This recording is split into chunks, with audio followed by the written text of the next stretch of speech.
Dudes of all genders, welcome to the Dude Nation, where we're talking about self care, success. And today I am so excited for this episode with one of my very favorite people in the universe that I know of. He goes by the KENYON Phillips. He has a podcast called Be Here Tomorrow. And if you're into the heart, if you're into taking care of yourself, and if you're into sticking around to see what life has to offer, I highly recommend you stick around for this episode. Be sure to subscribe. Thank you for being here. And without further ado, let's jump in.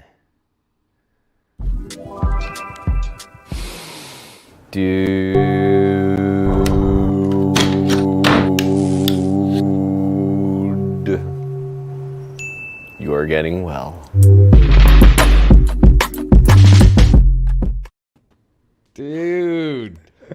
Dude, What's up, KENYON Phillips? what's up, Ben Curtis? I'm feeling it. I'm glad to be feeling here. you. Good. I'm glad, and I'm feeling your mustache. Thank you. I'm proud of my mustache. I take great pride in it. Good. Good. You should be. My It's wife beautiful. hates my mustache. My Oh, wife that's hates great. it, but I Yeah. love it. Yeah, it's a dude thing. Yeah. I was thinking about my mustache on the way here. Yeah.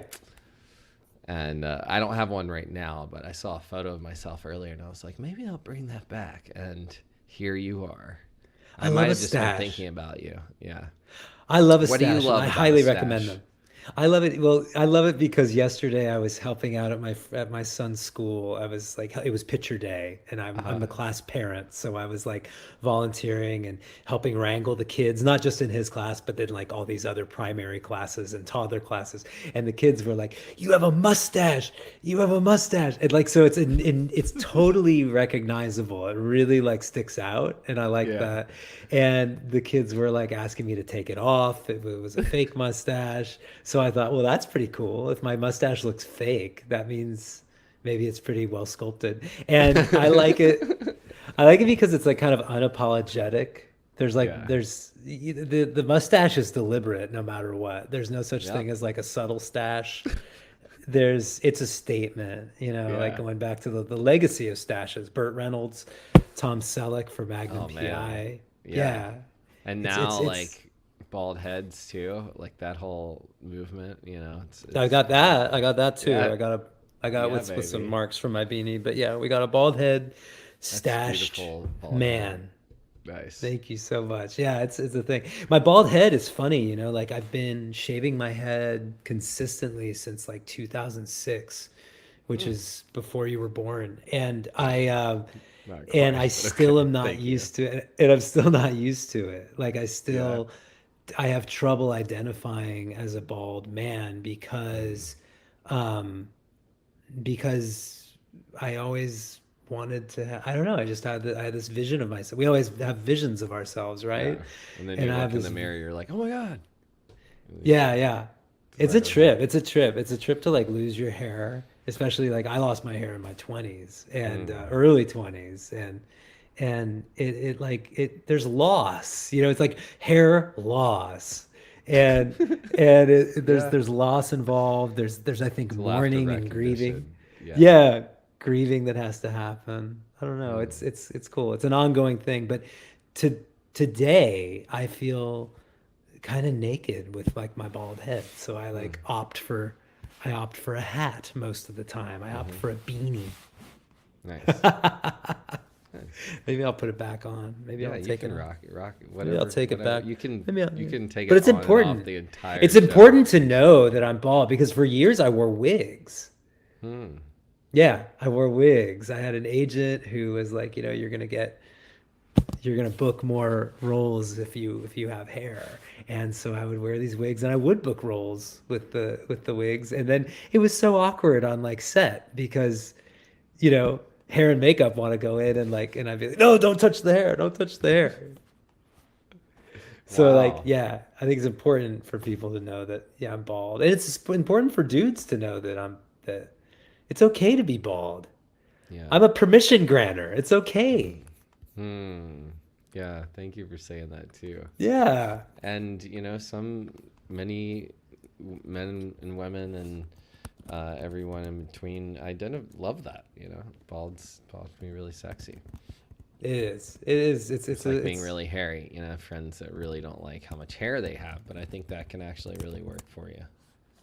I think it's interesting. When I was going through puberty, going through puberty, as if I went through it a second time. Maybe I did. I don't know. Yeah, When I was first that's going through puberty, I remember I was hair. Yeah, I started sprouting all this like bodily hair, and I remember my dad, who has none, like no bodily hair, despite his Greek ancestry, saying, like, making fun of me and sort of being like, "You're of a lower evolutionary order, than me because you have all this hair."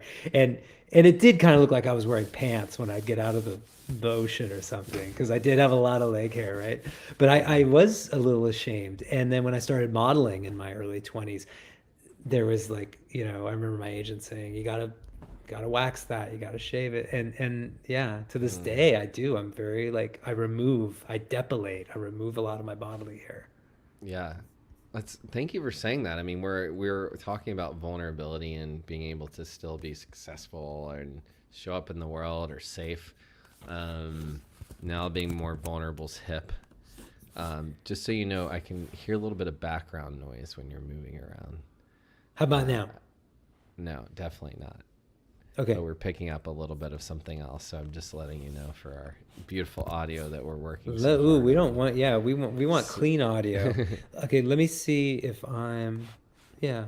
Can you just give me a heads up again if it's yeah, making yeah. weird background I'll make a noises? little. I'll go like this. If I yeah, it's all Jazz good. So hands. Jazz yeah, hands are we're good. Yeah. really. I'm so grateful for you to be here, Kenyon, and everyone who's listening to this, past, present, or future, because you're one of my favorite humans, as I said. And we had this really gorgeous conversation that we recorded for this podcast before, and because of audio, whatever technical issues, we weren't able to use it. So we're back for round two, and I'm really grateful and excited to get to spend this time with you again. So I'm thank you for grateful to being be here. here. And I'm thank you grateful for to be everyone here. who's here with us. Oh, yeah, it's a pleasure. I Yes. didn't mean to cut you off. Thank you Um, all. so we're talking about being vulnerable. You were talking about hair. I think we learn a lot of these lessons early on. I remember you talked about an agent saying, "Oh, you got to do this or that," and I remember I had a friend, and we were like the two blonde guys always at the audition, And then one day I showed up, and he had brown hair, and I was like, "Dude," and he's like, "I'm booking a lot more work with this. You should try it." And I'm like, "Yeah, I don't know. I mean, I think I like my hair color. That feels like a lot of work." Trying to get the right coloring for and uh and then it just really stuck with me for a long time. I was like, oh man, I really should have done that. Maybe I would have worked more, And then I remember another agent being like, oh honey, you either need to like bulk up and become an Abercrombie boy, or you need to like get skinny if you want to be an actor. Like this in between thing isn't doing it for you. I was working out a lot, so I was like, what? So I either need to be Yeah. like He-Man or just like thin and ripped. And that just wasn't my body type. And then I got even bigger after that. When I was 30, my shoulders like broadened, and Yeah. I mean, I've always been a pretty like on the svelter side of people, but it's like, our bodies change, and then someone tells you something, and then for the rest of your life we live inside of this prison. Sometimes our bodies, I see how much people are changing their faces and bodies just based on what they're seeing on social media. And I'm all about like performance art and art self-expression, and that as well, body included. And I'm just seeing this what I feel like is kind of an obsession, or almost something that I just feel sadness sometimes when I see people trying to change in order to fit in with something when they're so uniquely beautiful to begin with. Yeah. And I wonder, you've talked about different things you're dealing with your body. Has there ever been times when you've really struggled with your body, and what something told you, like that agent maybe, that had an impact on you today? Oh yeah. I mean, I struggle with my body every day. I suffer Mm. from body dysmorphia, Mm. which is the result of, when I was 12 years old, I became anorexic. When I was around 14 years old, I became bulimic. Mm. And um so yeah, when I look in the mirror, I don't see what other people see. I see this whale. I see this, somebody who's terribly overweight, um, bald, old, disappointing, miserable, ugly. I had an abusive girlfriend for many years. My like from 18 to 22, we were together, and pretty much every day, at some point, I would get the message from her, "You're stupid and ugly." Mm. And so I internalized it. And so yes, absolutely, I struggle with my self-image, and I work out incessantly. I'm religious about it. I work out for at least probably 2 hours a day, 6 days a week. And I also am very, very careful about my eating. I do intermittent fasting, and I'm a vegetarian. I'm not a vegan, but I hope to be one day. And Mm. yeah, so I mean, it's tricky. It's the demon that kind of never goes away, but there are Mm. ways to counteract it. Um, Mm. I can't just wish for my dysmorphia to be magically removed. What I can do is positive reinforcement, having conversations like this one with you, you whom I consider to be a beautiful man, um, a strong and courageous person, beautiful soul inside or out, and to know that you have gone through similar things. It's so fascinating to hear the story of your friend who dyed his hair and said, "You should do this. Mm-hmm. You'll get more work." Mm-hmm. We get that message from Mm. society. You're not okay as you are. Do this, and then you'll be okay. Yeah. it's it's fucked. I mean, I'm It in so is. advertising and marketing, and that's a lot of what I do is Yeah. planting seeds of doubt. And you want as Interesting. in a capitalist society, in a consumer driven society, Yeah. you want people to feel inadequate. So they buy your product or service. And yeah, the ethics of it are really messy. Mm. Yeah. I mean, yeah, I was the face of now one of the world's largest global conglomerates with Dell, selling computers. Now I'm really behind what they're doing, especially because they're actually, I mean, you can send, I think even if you're not a customer, you can mail in technology and computers and stuff to them to recycle, and they're working to be more renewable in the next 20 years. There's really good things they're doing, but it's interesting how we feed on that, right? And market ourselves. I was so proud and am to work for all of these companies, and yet I'm still, where I became a product. I remember people saying like, oh, when they related to me as the Dell dude, at some point it was sort of like the human went away, and it was just kind of this the caricature product thing they saw on TV. And so it was really interesting. And you said fucked. It was felt that way for me too, interacting with humans. I was like, I don't even know. This is so weird and bizarre. And then you add a trauma to that, which could be anything in your life. Mine was 9/11. Were there any traumas in your life that you think that contributed to some of the obsessions or body dysmorphia that you've had? And how have Oh, for you sure.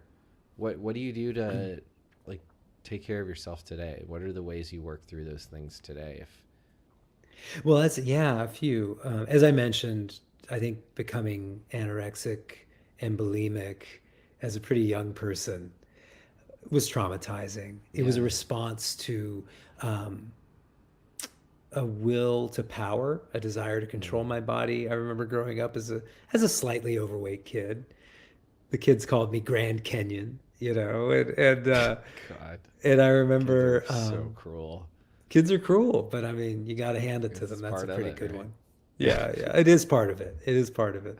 Um, uh, and so, yeah, I grew up thinking, gosh, I'm never, I have to be thin. I have to change something about my body in order to be barely acceptable. And sure enough, within 6 months of turning to anorexia, I had my first girlfriend, and so there was positive reinforcement.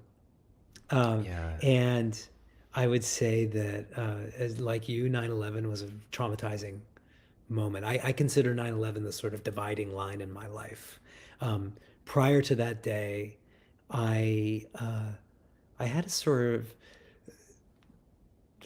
joie de vivre that um, it to a certain extent was lost. Um, Waking up in the midst of it, I was living down there. I was a block and a half away from the towers when they went down. Wow. Um, Where did you live and again? What was your address? Nass 80 81 Nassau. So I was Nassau and Fulton basically. Yeah, and I was Broadway and Rector, so I was a little bit Ooh, in the opposite direction. ooh, Yeah, like two or yeah. three blocks. Yeah, that's I had So forgotten that you lived there is you were even during that closer if time. you were right on Broadway.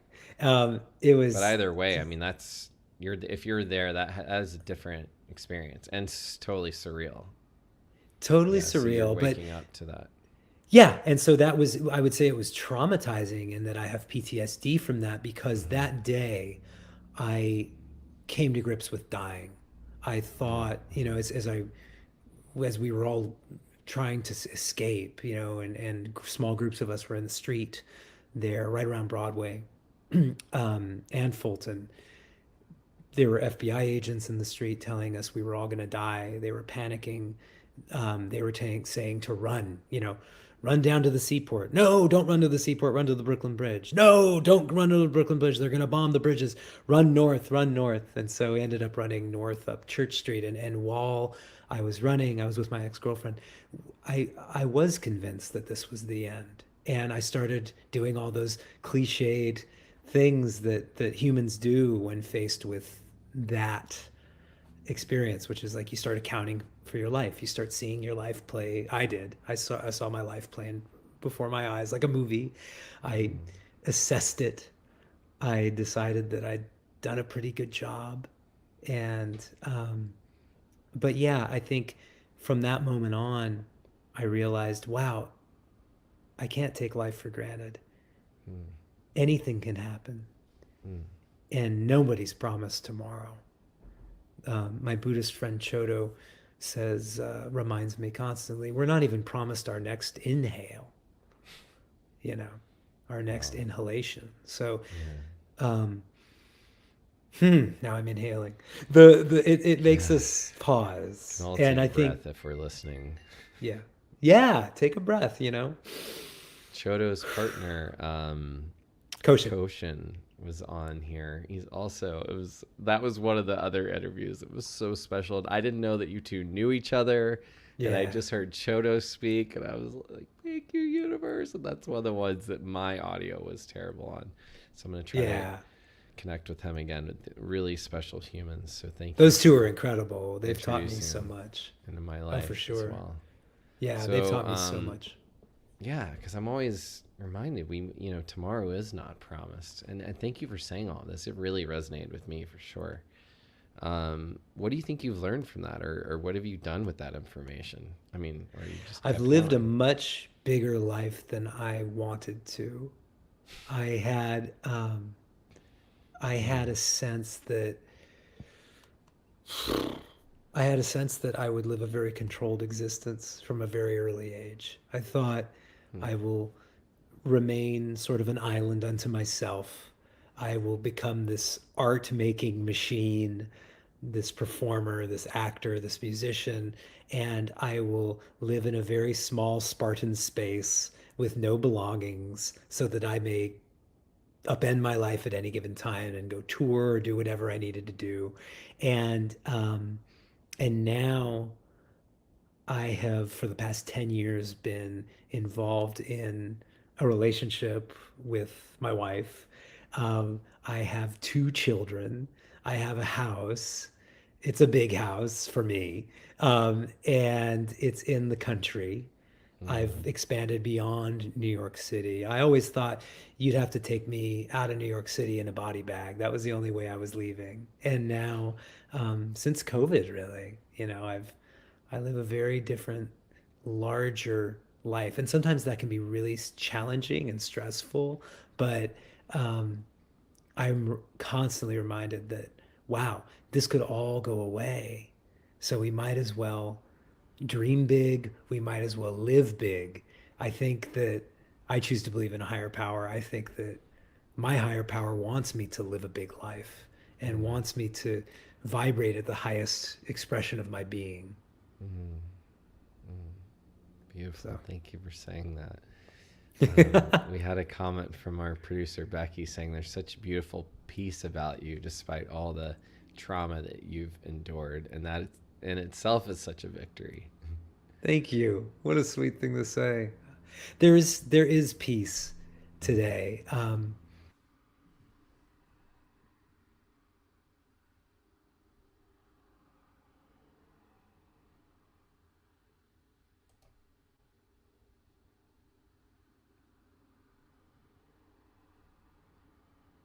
Well, we've lost connection for just a moment.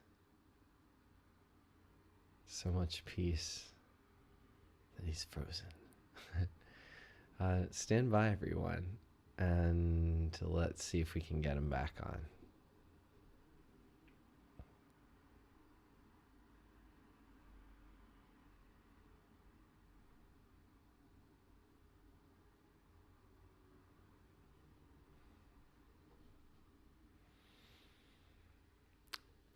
And if you're listening, thank you so much for being here. I'm speaking with Kenyon Phillips about vulnerability and the opportunity to continue to be vulnerable despite what we've gone through and how much we can grow from that. How we can find peace in the storm and learn to really live and love life. As someone else who's lived through 9/11, it's such a brings me peace just to be able to talk about it and hear other people's stories. So if you have a story that you'd love to share with us, feel free to do so here, whether in the comments or on our page. And share this episode with someone who could use it in your life today. If that person's you, thank you for being here. Please be sure to subscribe. And, dude, you're getting well. I have a message from Kenyon. His Wi-Fi went out. So let's see if we can get creative. Maybe we'll just leave it there for right now.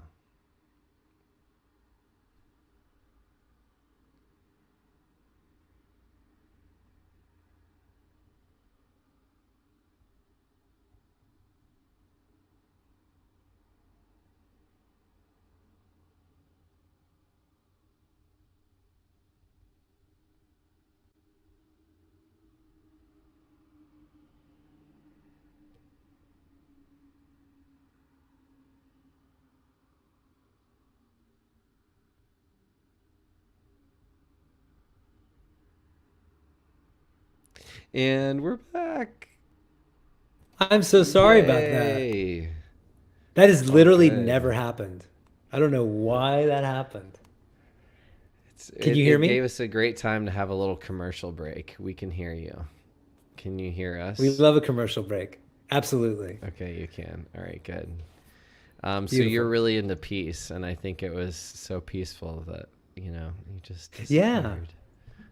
And then I just like, yeah, floated away. I'm sorry about that.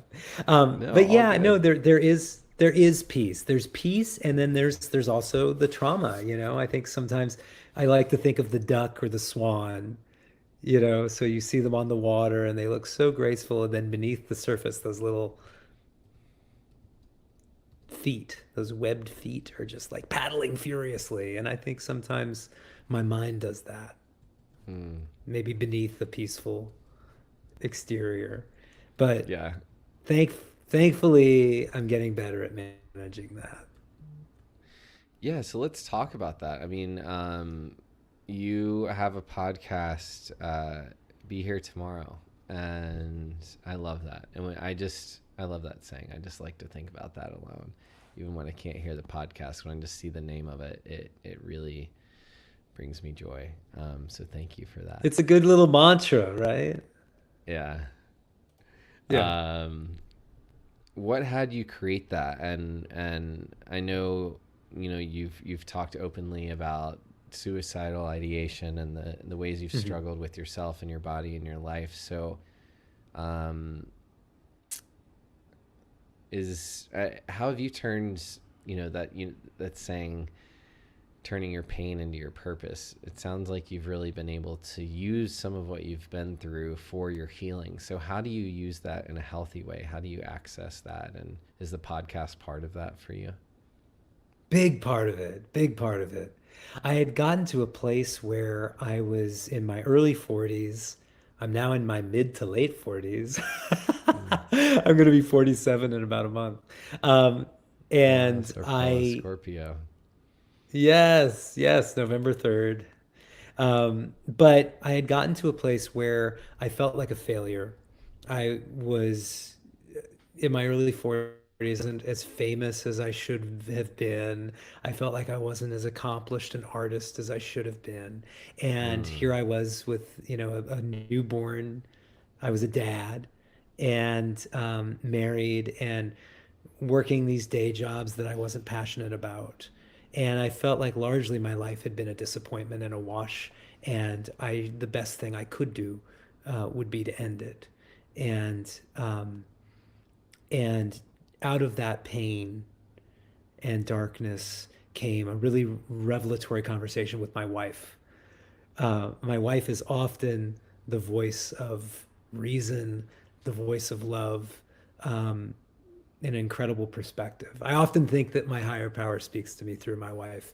Mm. And she said, I think maybe your greatest talent is making people feel better. And Mm. maybe healing is your real calling. And maybe you have a Mm. lot of work left to do around healing. And maybe you try turning that into an art form. And as soon as I heard those words, it was like a piano had been dropped on me. An amazing, John Lennon, Yoko Ono white piano. And I was like, oh, what about a podcast where I find reasons to live and discuss them? What about um, Mm. creating music for my podcast instead of trying to write pop songs and hits and things like that? Mm. What about a type of performance that is actually in service of the audience instead of an ego trip for me? Um, and and that was when I started writing a book, which I'm still writing, where I take, identity forming events, traumatic events sometimes, and just condense them into a page. This is what happened to me, and this is what I learned from it, in the hopes that maybe that can help somebody else, even if it's just inspiring somebody else to say, oh, yeah, that happened to me too. I think that's an incredible service that I can perform. If I can say something or create something that makes you say, oh, yeah, me too, that prompts identification, then that's pretty much the best thing I can do. And Mm. so, yeah, so the podcast literally is about exploring reasons to live, reasons to be here tomorrow and not end your life today. And so sometimes it's about stories of kindness, just like human beings being kind to each other for no reason other Mm. than to just be kind. Sometimes it's about something I'm going through. Sometimes it's about something that I'm frustrated with. Sometimes it's about, just sharing very honestly what my experiences are as a new father, as an artist who, struggles with concepts of success. And yeah, again, my hope is that at the end of every episode, and I keep them short. I keep them short. The idea is that Yeah. it's basically the time it takes to like run to the bodega or get in your car and run an errand and come back. Um, but yeah, I try The to, New I York, hope the that perfect every, New Yorkers podcast. yeah, Perfect they're under, podcast on the go. sure, yeah, they're under I 15 love it. minutes. But again, like I do want to provide some useful tidbit, and not, I'll share about my despair and my anguish, but I try not to be all doom and gloom, because the reality is, even when I'm in anguish and when I'm in despair and when I'm in trauma, it's not forever. It's a Mm-hmm. feeling. And sometimes I feel really shitty and really depressed for a short period of time. And then my 4-year-old son will walk in and start dancing like a robot. And I find a reason to live. It's like, oh, that's what it's about. Or Wow. my daughter, Wow. my 10-month-old, she'll be crying. I'll hear her screaming. I'll walk into her room and she'll look up at me and she'll just smile. Mm. And I realize that's what this is about. Like, we don't have to live constantly in a traumatized state or a state of depression. There are other modalities at work. Mm. And what do I choose to focus on? Mm. Thank you for sharing that. That was beautiful. Just kind of taking that in. Um, we talked a little bit about leadership and vulnerability, and that's kind of a hot topic now. Imagine that, like, corporations becoming more human and connecting with the Yeah. people that work in them and among them, and even who consume, the products, and getting really curious about consuming and things. But just in the world of business and creativity, I see I'm really out to break the stigma that vulnerability equals weakness, or that we can't be safe. And you know, uh, I used to wear my heart on my sleeve. I didn't have boundaries, but there's still ways to express ourselves, and in a really healthy way, and to be vulnerable, and not just survive but even thrive. So I just love vulnerable dudes. I see that in our society, it seems to be easier for women to have permission to be vulnerable. I can't imagine what it's like for in the non-binary world, and transgender, and adjusting between, like, all these boxes we get put in. But as your experience as a male presenting cisgendered man in Yeah. today's society, like, how do you wear vulnerability, and how does it work for you or against you in your life and in your day-to-day business too? I love that question. Vulnerability is, you said you're breaking the stigma that vulnerability is weakness. I agree. Vulnerability is strength. Vulnerability is our greatest strength. We just get tricked into believing the opposite. Mm-hmm. So I see it as my job to be as vulnerable as possible. And that's a big reason why the podcast, I go into things that, sometimes people will listen and say, dude, I can't believe you shared about that. Mm-hmm. I can't believe you shared that, you're you're bald, or I can't believe you shared that you used to make yourself throw up, or I can't believe you shared that you sucked some guy's dick trying to get your career, to jumpstart your career. And I say, hey, we're only as sick as our secrets. Mm. And for me to be vulnerable gives other people permission to be vulnerable.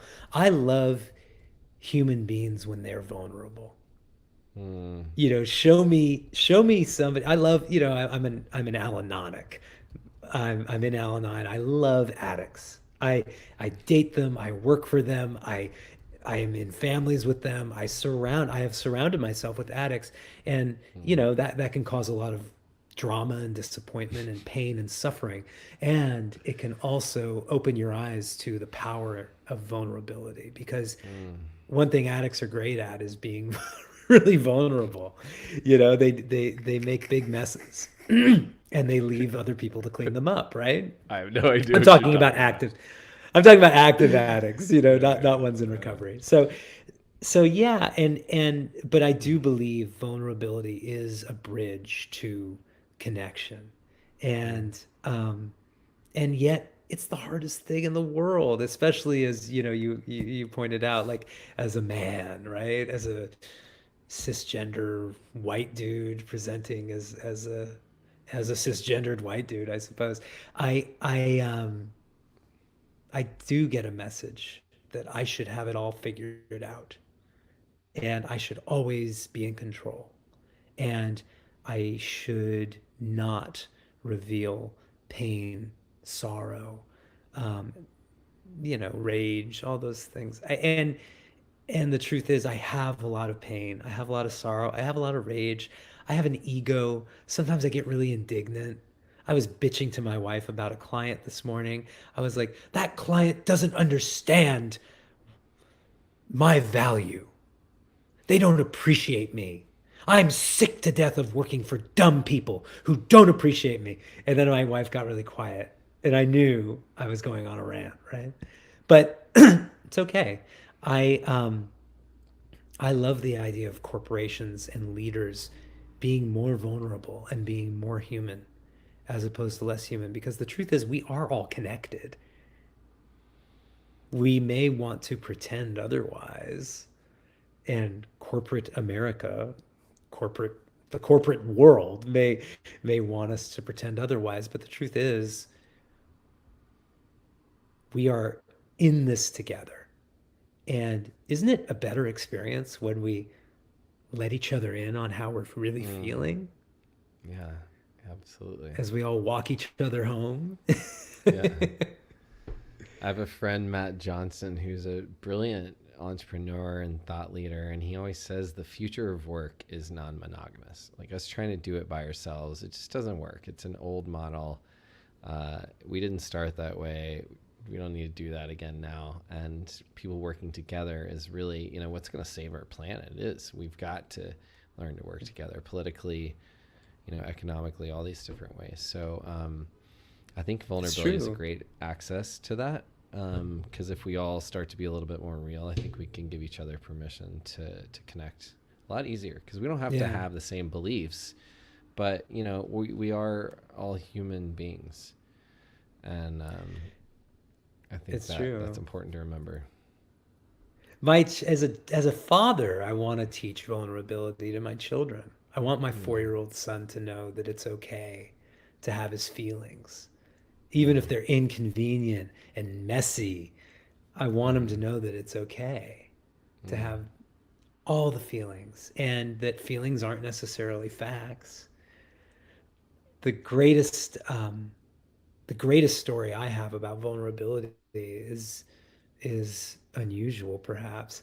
I was um, I was in this amazing situation where I was with Aaron's grandfather, who was very much my grandfather. I never had a relationship with my grandparents, and I was out to dinner with Aaron's grandfather, who was at an advanced age, was in his 90s, and he went to the bathroom and he didn't come back, and everyone was nervous, like what's going on with Gramps? Kenyon, go in and check on him. And I went in to the bathroom at the restaurant in Boca, and he um, he had locked himself in the stall and he was embarrassed and ashamed because he pooped all over himself and I said, Gramps, are you okay? And he said, go away.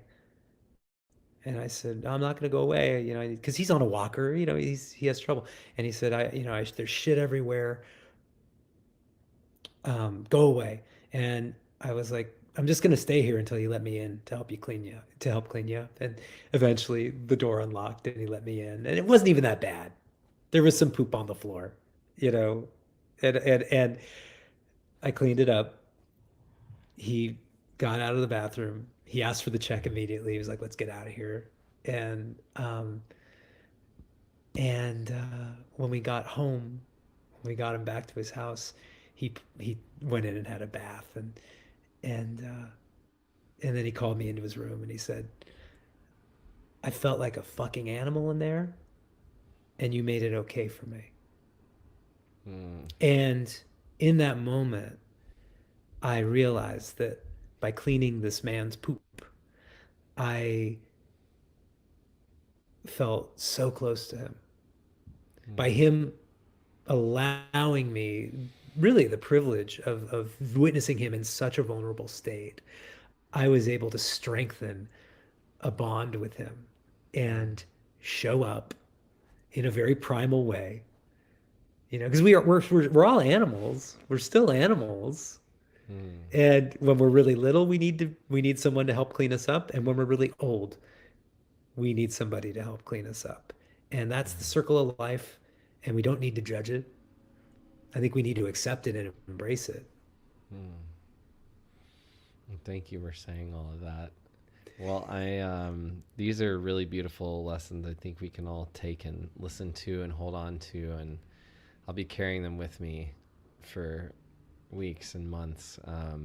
So thank you so much for this and for your time. I know you've got some other appointments coming up today, so we'll close it up. But I want to ask you just a couple questions before you go. You have Yeah, 2 more minutes? of All course. right. So if your life were a Hollywood film today, what would the title of this film be? The title of the title of the film of my life Yes. would be, oh, there's so many. The first thing that comes to mind. First thing that comes to mind is, oh, it's so hard because all these thoughts are racing. Hold on. I think it's, hold on, let me find the first one. I've got to hit rewind in my brain.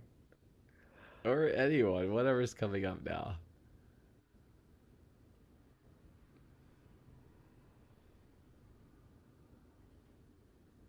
Oh, I love that one. That's a good one. Okay, here it is. Here it is. I am enough. Mm, The Kenyon Phillips story. nice. And Love that. yeah, yeah, yeah. I am enough. The Kenyon Phillips story. I think that's the Mm, lesson I have to learn because boy, do I come from the opposite. I come from this place mm, of striving to be barely acceptable. I have to work, Ben, you're fine, you're great, you're amazing, but I have something so deeply wrong with me that I have to work 10 times as hard as you do in order to be barely acceptable. And it's a form of beating myself up. And I've done that my whole life. It's enabled my survival in many ways, and it ain't working for mm, me anymore. It's not mm, servicing me in my marriage. It's not serving me as a father. It's not serving me as a partner. It's not serving me as a as an artist um, or a client. So I need to like mm. let that go. So by saying I am enough, that's the mantra. I'm enough. Nice. I don't need to make Yes. up for anything. I love that. Thank you I for see my saying that. value. I see there are coaches out there and people out there and programs out there that are like, you should be bettering yourself every single day. And I think, while it's good to work on yourself and be open to self improvement, that can be a trap, and that can be an addiction, and can really leave us feeling like there's something missing, or we're broken, or not enough. And so I just want to, like, I'm so grateful that you're just saying that, because I think we already put enough pressure on ourselves for the most part, especially today. And so practicing this is really good, you know. Yeah. Um, it takes something to really be with it and show up for life today and connect with other people and put yourself out there in the world. And you're doing great, for someone who didn't want children Thank to you. be such a beautiful father and caring partner. It's really beautiful. So thank you. Thank Um, you. oh, oh, this is the other part of that question. I always forget the B section. This is my favorite part. So if your partner, if Erin were to name this film of your life, what would she title She would title it OCD, the Kenyon Phillips story. it? Okay. I have Got it. extreme OCD, and I think it is kind of the bane of her existence. I think that's like the downside to living with me is the That's funny. OCD. Okay. Yeah, for sure. And if you were able to cast anyone in Hollywood as your parents, who would you cast as Kenyon Roy Phillips' parents in Scheider. the movie? Roy Yeah. Scheider. Roy Okay. Scheider is my dad. They have the Uh, same tan. I mean, I know Roy Scheider's passed, but and Susan Sarandon is my mom because they have the same okay. eyes. Oh wow. Yeah, for sure. Oh, that's cool. And if you were to give the world one gift today, what gift would you give all of us? I would give you all what I was just kind of talking about, which is a sense. If I could give you all a feeling, a conviction, a belief that you were good enough, that you were deserving of love and deserving of the life you've been given and deserving of every opportunity you've been granted, I would do that. Hmm, beautiful. Thank you. And if you see everyone, if everyone were given this gift, what do you see us all doing? I see us all giving back to each other. That's what I see. I see, because when we feel like we're good enough and when we feel like we have a right to live, and then I see a cessation. That's I see. I see all the struggles, all the putting each other down, all the rat race stuff. I see that stopping, and I see a focus on giving. We're all here to be of service to each other, and if we operate from that conviction, that abundance of self, which is, hey, I have everything I need, I have everything I want, so let me give back to somebody else or to the planet or to whomever, I think that's a great position to be in. So that would be my Mm, hope. mm, beautiful. Thank you. Thank you so much for your time. Thank you so much for all of this, Kenyon. It's an honor and a pleasure. And thank you, everyone, for listening and joining us in this conversation. Kenyon, before you go, can you give us all a dude, you're getting well? Dude, you're getting well. Thank you. Yes, we are together. You're very welcome. Have Dude, a you're getting beautiful well. day. Yeah, You too. I love you. Thank you so much for having me. I love you too. And give your wife a hug from me. And have a beautiful I day. will. I'll put on my Thanks so much for mask and being give her here. a hug. She just tested positive this Oh, morning for yeah. COVID. Yeah. So yeah. Take care of yourselves. Yeah, we'll send Thank lots of you. love and healing Yes. your way to your family this Thank you week. so much. Yeah, Thank you take so care, much. everyone. Right Thank back you. at you.